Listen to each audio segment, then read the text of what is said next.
I'm Emily, and Jake, who is 2 years older than me, is a science enthusiast living his childhood dream with a research job. He seems fulfilled despite his busy schedule.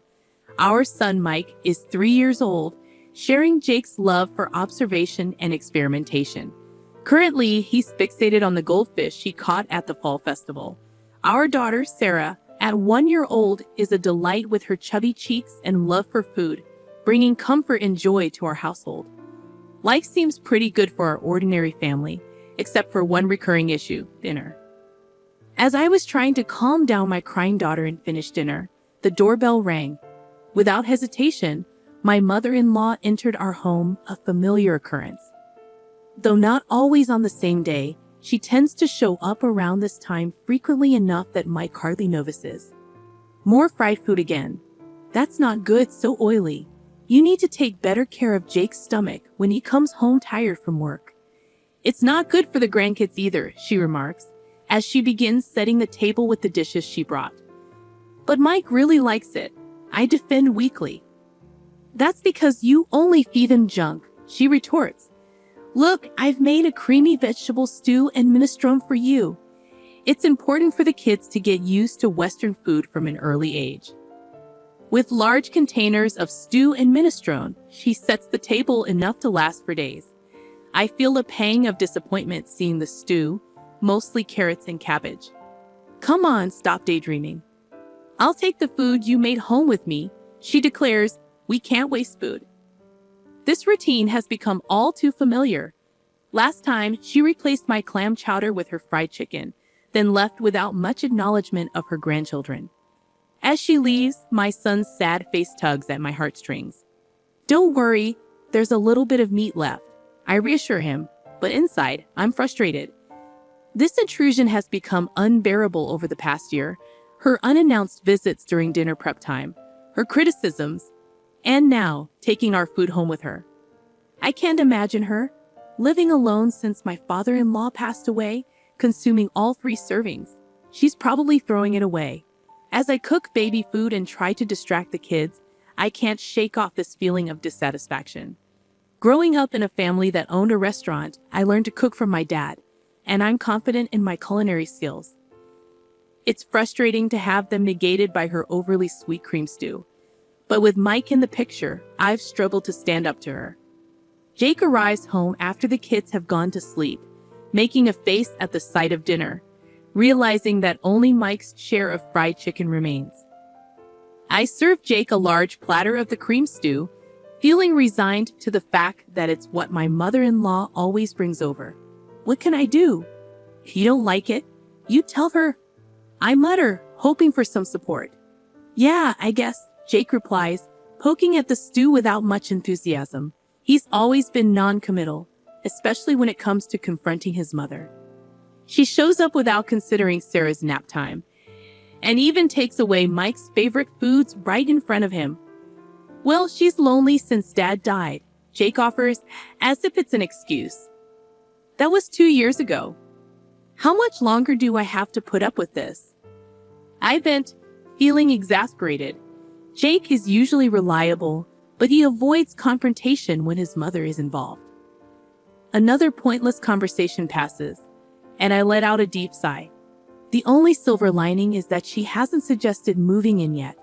But then, tired of the same old routine, my mother-in-law says something unexpected during her usual dinner drop-in. As usual, Emily, this Christmas everyone's gathering at our place, she announces, her tone arrogant as ever.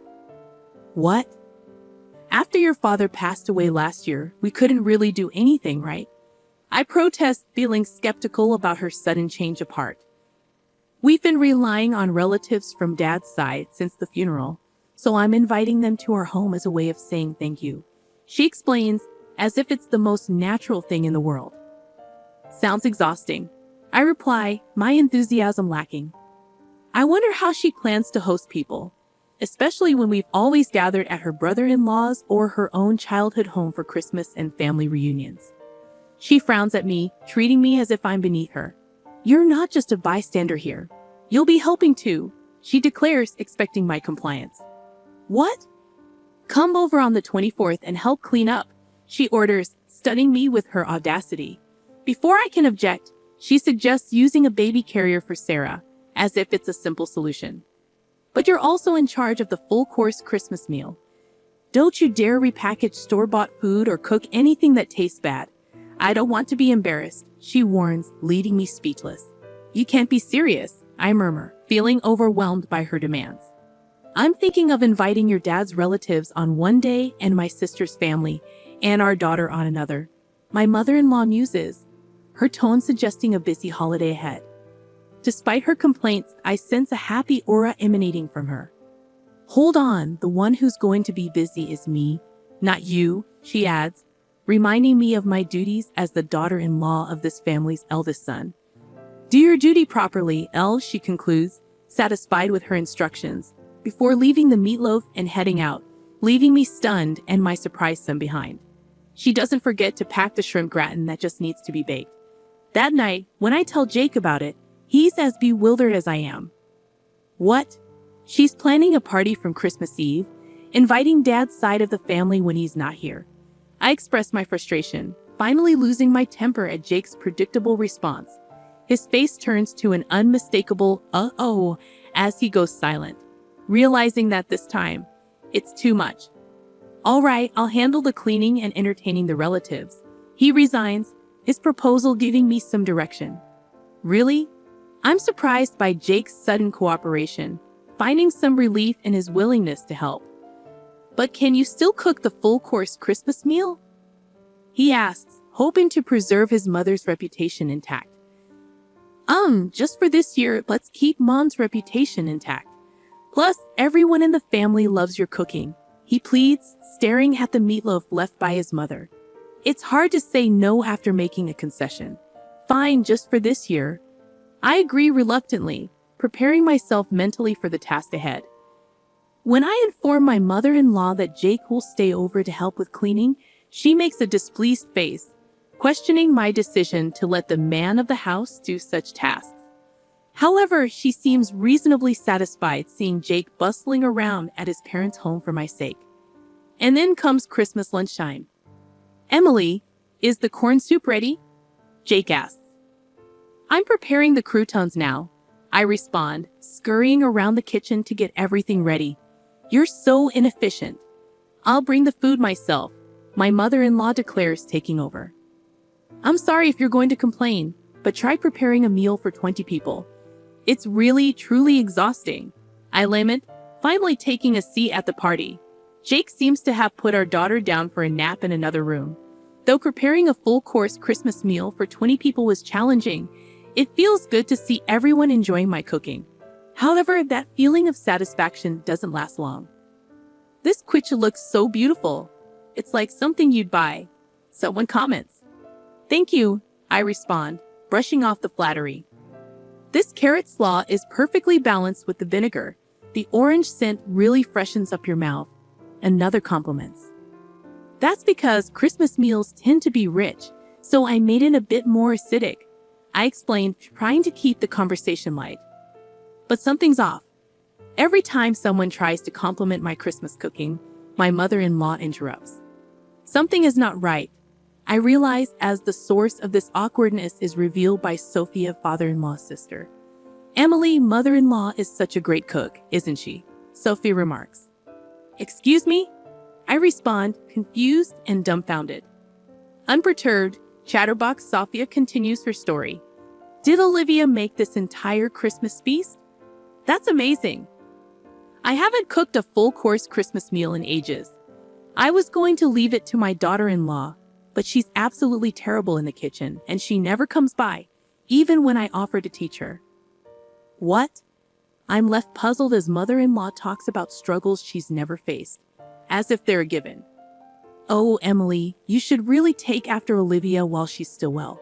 Jake might miss the taste of home sometimes, you know? The way to a man's heart is through his stomach, Daniel, a relative hanging around, remarks, seemingly mocking me. While mother-in-law smiles and feigns humility, I'm left astonished.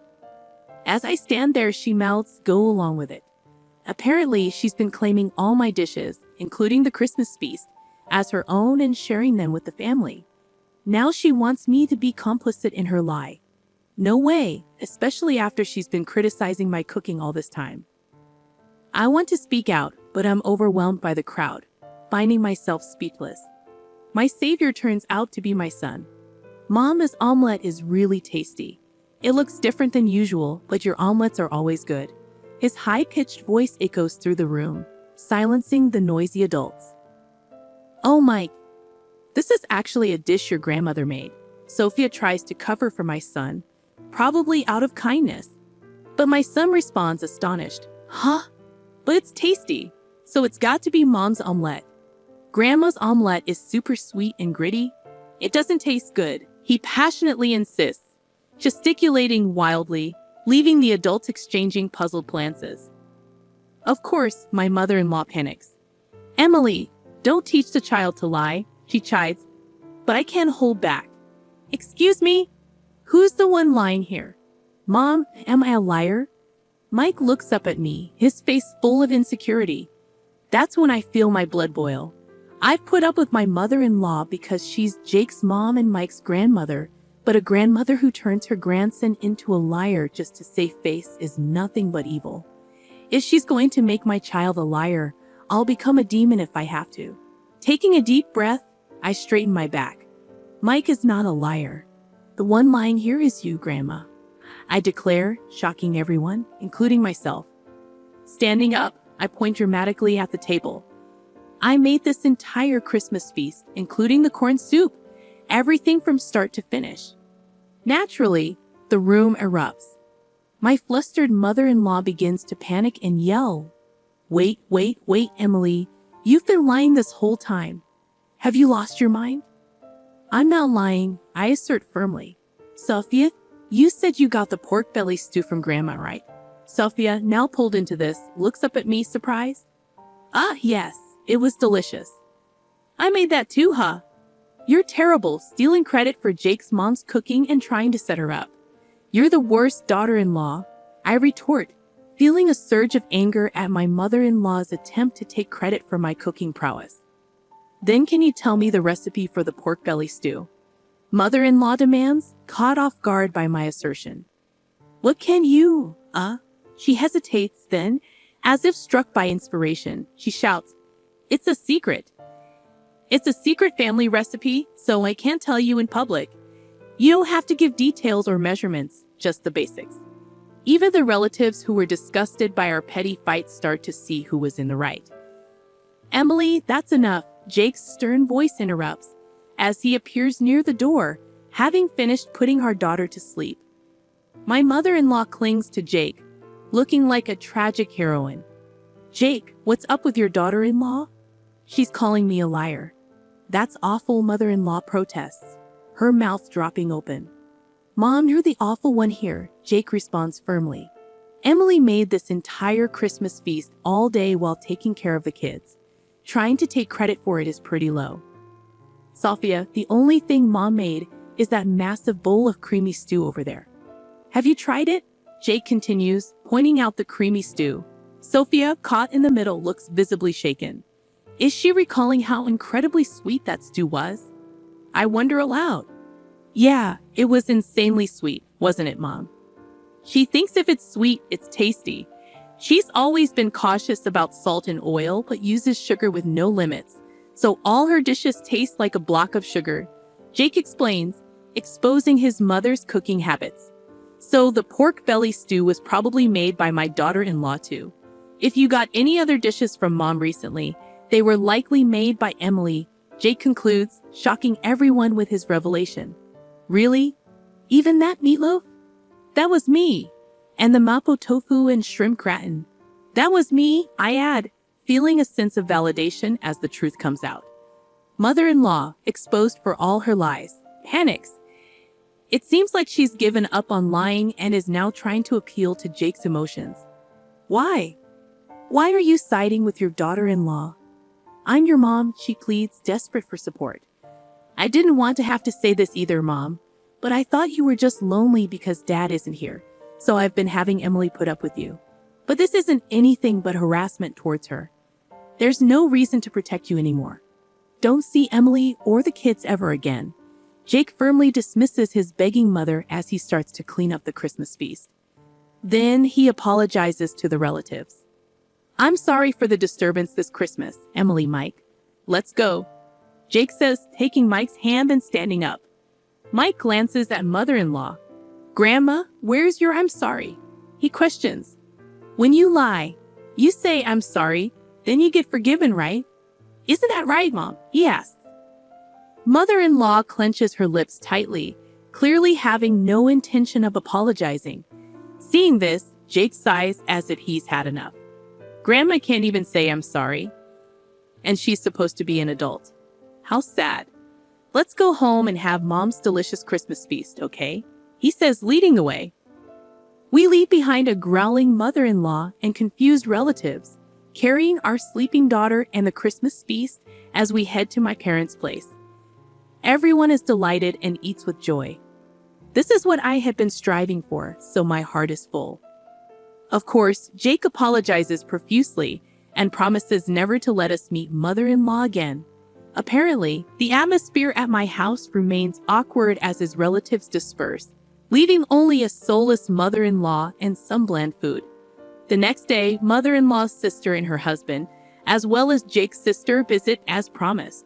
Seeing the bland food, they chuckle and say, "Figures." Apparently, mother-in-law's lack of cooking skills is a well-known fact among her relatives. "So you brag about hosting a Christmas feast. I wondered what magic trick you'd pull." "Probably just jealous of Emily, who's good at cooking and praised by Jake and Mike," they remark teasingly. "Sorry for the inconvenience," they say after hearing the details from Jake. My sister-in-law thanks me for my efforts, and Sophia also calls to apologize. "I'm sorry for jumping to conclusions," Sophia says. It turns out Sophia also enjoys cooking, and we bond over a recipe for braised pork belly. The misunderstanding with Jake is cleared up, and I find new friends who share my cooking hobby. I felt refreshed, enjoying a carefree Christmas. Of course, mother-in-law wasn't going to back down that easily, but I'm well prepared. As I'm making cornbread, my phone rings. It's mother-in-law. "Excuse me, where are you?" "It's dinner time." "Do your duty as a wife," she demands angrily on the other end of the line. "Are you making the same mistake in coming over again?" she adds, her tone furious. "How dare you? I came here because you didn't apologize. Come home and clear the misunderstanding with our relatives, then I'll forgive you for embarrassing me," she continues. "No thanks. You'll be the one left out by the family. That won't be a problem. To begin with, the one who put on airs and got shunned by the relatives was mother-in-law," I retort calmly. "I've even made plans to cook with Sophia next time," I add, knowing it will sting.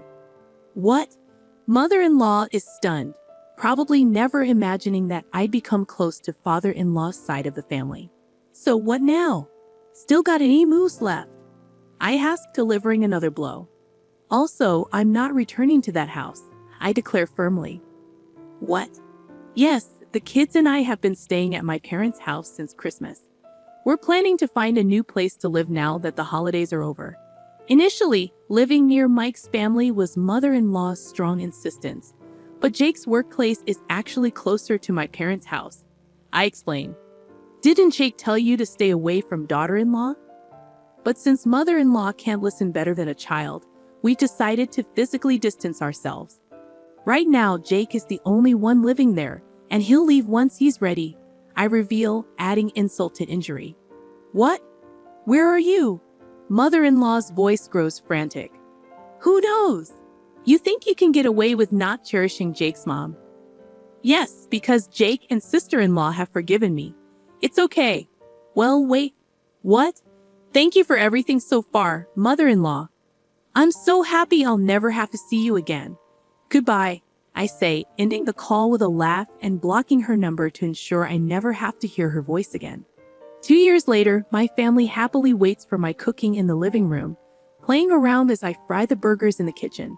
My heart warms up again today, watching them eagerly await my cooking, with smiles on their faces.